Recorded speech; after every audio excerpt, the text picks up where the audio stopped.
irmãos, hoje a lição hoje do domingo, ela vai falar sobre o encontro de Moisés com o faraó.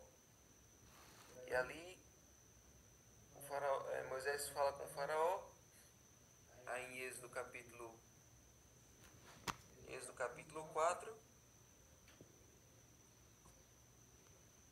melhor, capítulo 5, e o que é que Moisés diz? Verso 1.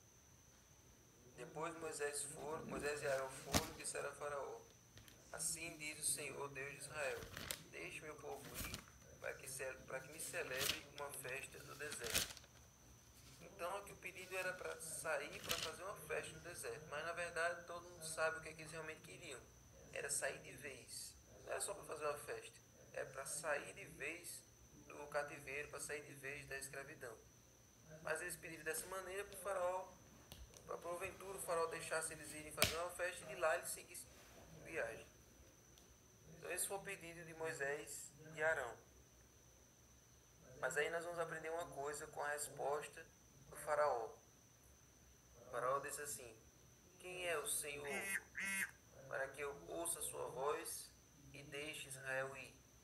Não conheço o Senhor e não deixarei Israel ir. Não deixarei o povo de Israel partir. Então essa foi a pergunta dele: quem é o Senhor? E vocês podem perceber pelo tom da pergunta que ele não estava com o coração disposto a conhecer a Deus, disposto a aprender sobre Deus.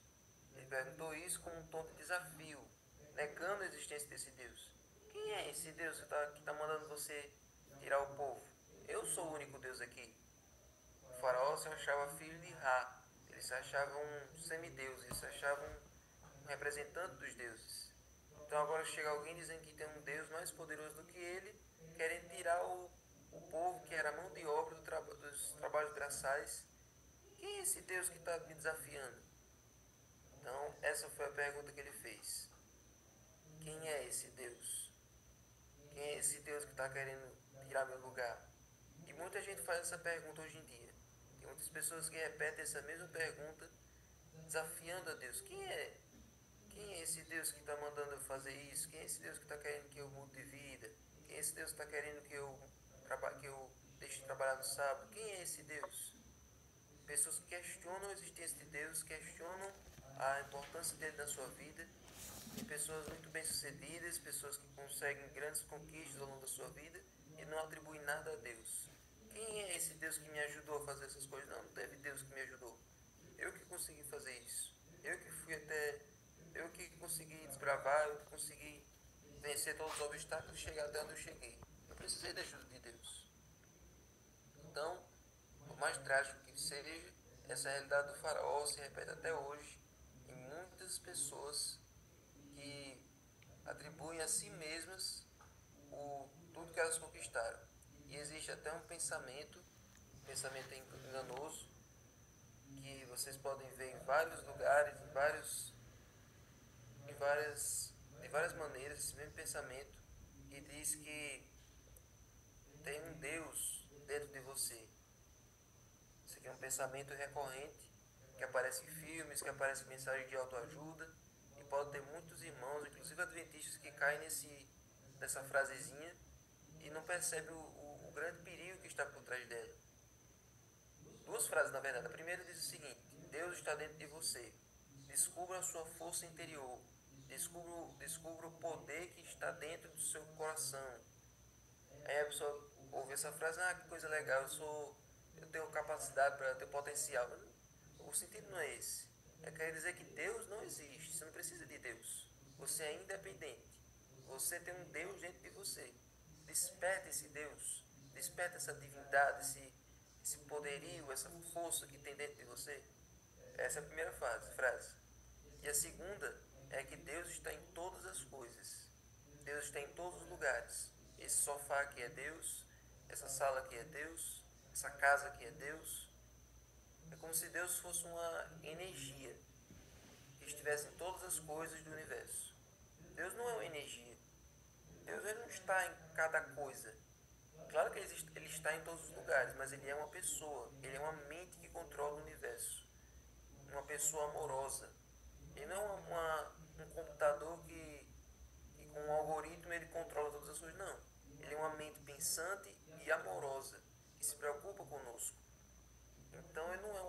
coisa que a gente pode controlar e nem algo que está dentro de mim.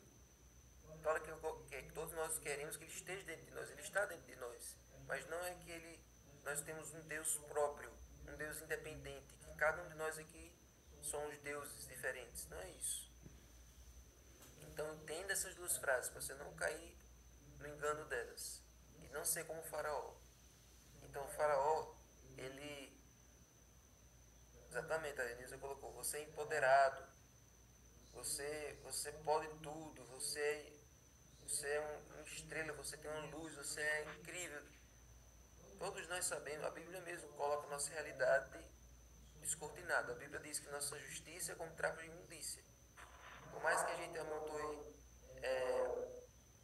que a gente passe salitre em nosso corpo e amontoe potássio, nada do que a gente fizer vai nos purificar nossa mancha diante de Deus. Nós somos impuros, nós não temos um Deus dentro de nós, certo? Nós precisamos dele para habitar em nós. Então o faraó, ou melhor, o Egito, que tinha o faraó como seu rei, representa um poder e nega a existência de Deus e se opõe a Deus, a sua palavra e ao seu povo. Então o Egito carrega esse símbolo na Bíblia, o símbolo do ateísmo. O Egito, ele é o símbolo do ateísmo. Babilônia é o símbolo da confusão religiosa, é o símbolo da luxúria, é o símbolo da promiscuidade. Então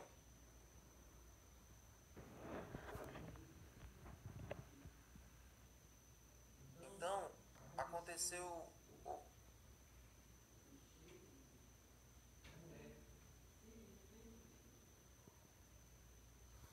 Então, durante a Idade Média, aconteceu.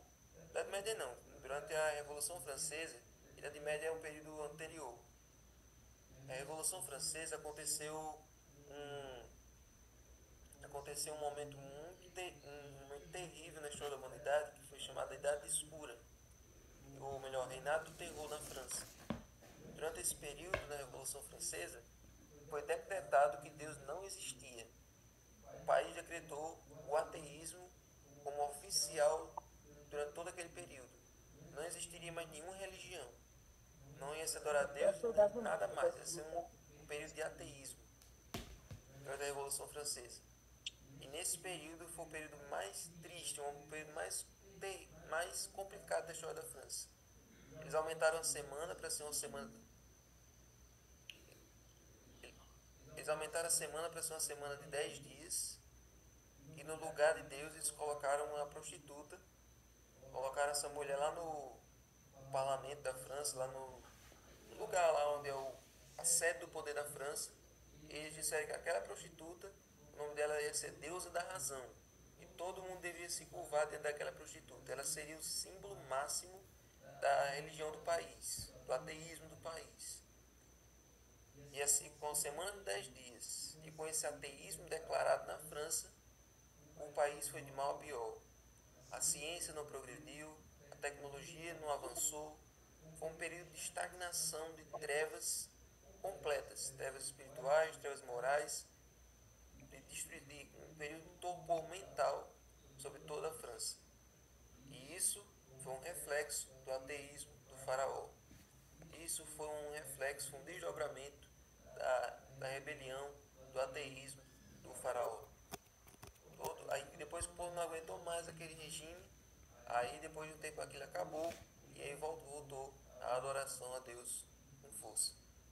Então, o perigo de se afastar de Deus, de negar a existência dele, é trazer tristeza, trazer escuridão, trazer morte para a sua vida, porque Deus é vida. Se você se afasta do fonte da vida, você está escolhendo a morte. Então, no período da França, houve essa semelhança com a decisão do faraó.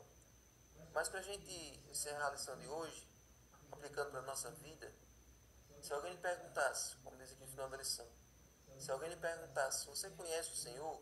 Como você responderia? Então, se alguém perguntasse, como é Deus para você?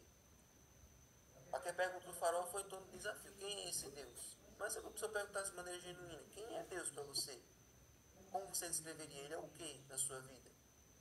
Se a gente não tiver uma resposta concreta de quem é Deus para mim, quem é Deus para você, a gente não vai saber falar dele para as pessoas. Tem adventistas, tem cristãos que não têm uma noção de Deus. A vida deles se baseia apenas em eventos, em programações, mas eles mesmos não têm uma comunhão com Deus a ponto de falar dele para as pessoas. Quem é Deus na sua vida? O que ele representa? O que ele fez por você? Não responda pelo que ele fez na vida dos outros. Responda pelo que ele fez na sua vida. Se você não tiver uma noção certa sobre Deus para você, então não adianta ser cristão, não adianta servir a Deus, a um Deus que você não conhece, a um Deus que você não tem intimidade. Então, que essa possa ser a pergunta que você faça hoje no seu coração. Quem é Deus para mim? Quem é Deus? O que ele faz por mim? Eu adoro pelo que ele faz ou adoro pelo que ele é? Tem gente que adora Deus só pelo que ele faz. Quando ele não faz, então não é Deus. Deus é meu pai, Davi, meu amigo. Deus é o amor da minha vida, Davi. É isso que Deus tem que ser para todos nós. Exatamente. Então pense nisso. Deus tem que ser para mim, eu tenho que adorar a Deus pelo que ele é, porque ele é amor, porque ele prometeu o céu para mim. Por mais que ele não faça isso ou aquilo, por mais que às vezes ele pareça em silêncio, mas ele tem um plano melhor para mim, ele sabe o futuro, ele sabe tudo para mim. Então adore a ele pelo que ele é e não pelo que ele faz. Amém? Então vamos orar.